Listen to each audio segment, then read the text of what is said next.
नमस्कार दोस्तों, डेनमार्क के शहर कोपेनहेगन में हर 5 मिनट की वॉक पर आपको एक साफ पब्लिक टॉयलेट मिल जाता है। वहाँ की सड़कों पर कोई गड्ढे नहीं हैं। अगर आप पैदल सड़क पर जाएंगे तो हर जगह फुटपाथ बने हुए हैं और क्रॉसिंग पर गाड़ियाँ आपके लिए रुक जाती हैं।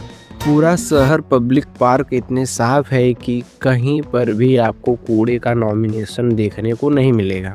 और यहाँ तक कि प्लास्टिक की बोतल वापस करने पर आपको पैसे भी मिलते हैं। अब इस दृश्य को जरा इंडिया से कंपेयर कीजिए। देश के ज्यादातर शहरों में कूड़ा के पहाड़ हैं। हर गली नली चौराहे पर आपको कूड़ा पड़ा हुआ मिलता है। गटर में घुसकर लोग सफाई करते हैं। पब्लिक टॉयलेट का हाल इतना बुरा है कि लोग सड़क के किनारे ही पेशाब करने लग जाते हैं। गाड़ियों के हॉर्न का शोर इतना ज़्यादा है कि ज़्यादातर लोगों को अपने घरों में बैठे बैठे हॉर्न की आवाज़ सुनाई देती। बिना सोचे समझे कूड़ा कहीं पर यूं फेंक देते हैं। आज जो मैं आपको इस वीडियो में बताऊंगा वो पूरा आपका सोचने का नज़रिया बदल देगा।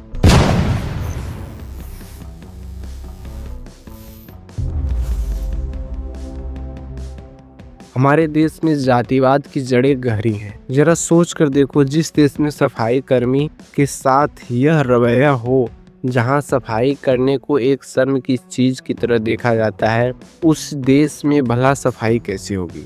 सच बात तो यह है कि हमारे देश में जो सफाई कर्मी है उनमें से ज़्यादातर लोग दलित हैं या किसी जाति के हैं। प्रॉब्लम यह है कि वह गटर में घुसकर सफाई करने को मजबूर है। क्या हमारा देश इतना गरीब है कि गटर में घुसकर किसी को सफाई करनी पड़े और मशीन भी नहीं खरीदी जा सकती?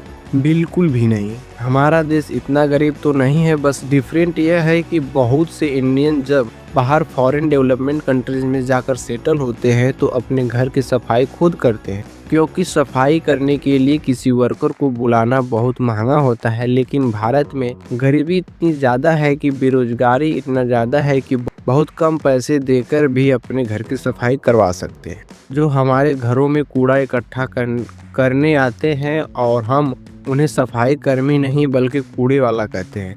वैसे यह कमाल की आयरनी है, कूड़ा हम फैलाते हैं लेकिन उन्हें कूड़ा वाला कहते हैं। दूसरी प्रॉब्लम यह है कि यहाँ पर सरकारी सिस्टम की क्या आपने साफ सुथरे पब्लिक टॉयलेट देखे हैं? जो भी होगा उसमें आधी से ज़्यादा में तो पानी तक नहीं आता, घर से लाना पड़ता है। सोच कर देखो फिर टॉयलेट का पॉइंट क्या बना। यहाँ पर बदबू इतनी ज़्यादा है कि इंसान बदबू से मर जाएगा। लेकिन ज़रा सोच कर देखो, जो लोग पूरे दिन घर से बाहर निकले हुए हैं वो कहीं न कहीं तो यूरिन करेंगे ना। जब पब्लिक टॉयलेट साफ नहीं रहेगा तो ऑब्वियसली ये सड़क के किनारे ही पेशाब करेंगे। जो इस देश के लोग हैं उन्हीं को सिखाना पड़ेगा, लेकिन कौन सिखाएगा?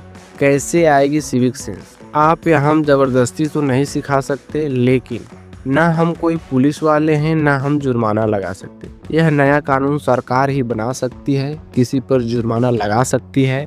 उससे गलत करने पर चाहे स्कूल करिकुलम में सिविक सेंस का पाठ पढ़ाया जाए या फिर गंदगी फैलाने के लिए लोगों पर जुर्माना लगाए। मतलब सोच कर देखो, जो इंसान बदबूदार बस्ती में रहता है, जिसकी गली के कोने कोने पर कूड़ेदान का ढेर लगा हो, गंदा पानी भरा हुआ हो, मच्छर है, इनके बच्चे सरकारी स्कूल में साफ टॉयलेट नहीं है, इसमें कितना स्मेल आता हुआ पता चले कि अभी भी जिसे आज तक सफाई अच्छी ही नहीं उसको क्या सिविक सेंस का पाठ पढ़ाओगे?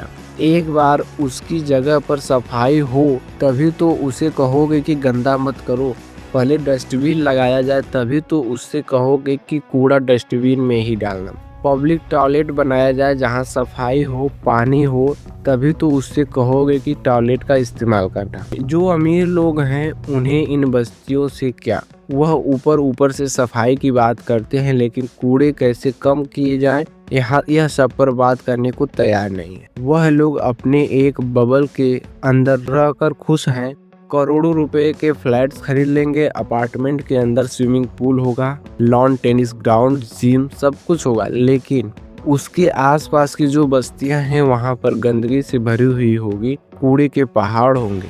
सोच कर देखो, जो अंबानी अडानी जैसे बिलियर्स हैं उनके पास इतना पैसा है कि वो पूरे शहर को तो नहीं, कम से कम एक शहर की बहुत बड़े हिस्से को पूरी तरह साफ सुथरा कर सकते हैं। लेकिन वह उस पर पैसा खर्च नहीं करेंगे। वह बनाएंगे इस गंदगी के बीच में अपना एक बड़ा ऊंचा सा महल। अपने महल के अंदर सारी लग्जरी चीजें डालेंगे, लेकिन उन्हें इससे कोई दिक्कत नहीं होगी कि बाहर खिड़की से जो दिख रहा है गंदगी और कूड़ा सब चलता है। लोगों के अंदर यह कम्युनिटी की फीलिंग डालने के लिए कोई भगवान बुद्ध आकर अवतार नहीं लेने वाले हैं। दूसरों के प्रति एम्पैथी रखनी होगी।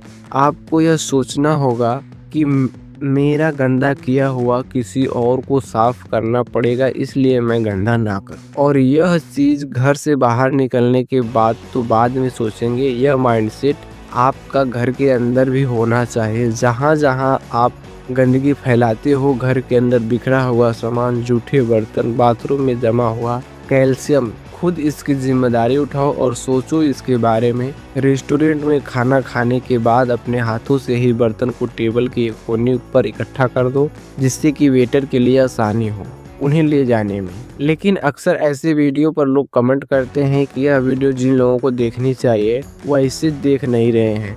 उन लोगों के लिए, जैसे मैंने कहा, कि सरकार को ही यह कदम उठाना होगा। स्कूल करिकुलम में सिविक सेंस का पाठ पढ़ाकर, क्लास में समझाकर कि जातिवाचक मानसिक बीमारी है, सफाई करना शर्म की बात नहीं है, गर्व की बात है। यह सिखाया जाना चाहिए कि सफाई कर्मी का सम्मान करो, अपना कूड़ा किसी तरह से अलग करना है। पब्लिक पैलेस में वीडियोस देख रहे हो तो ईयरफोन लगाओ ताकि दूसरे डिस्टर्ब ना हो।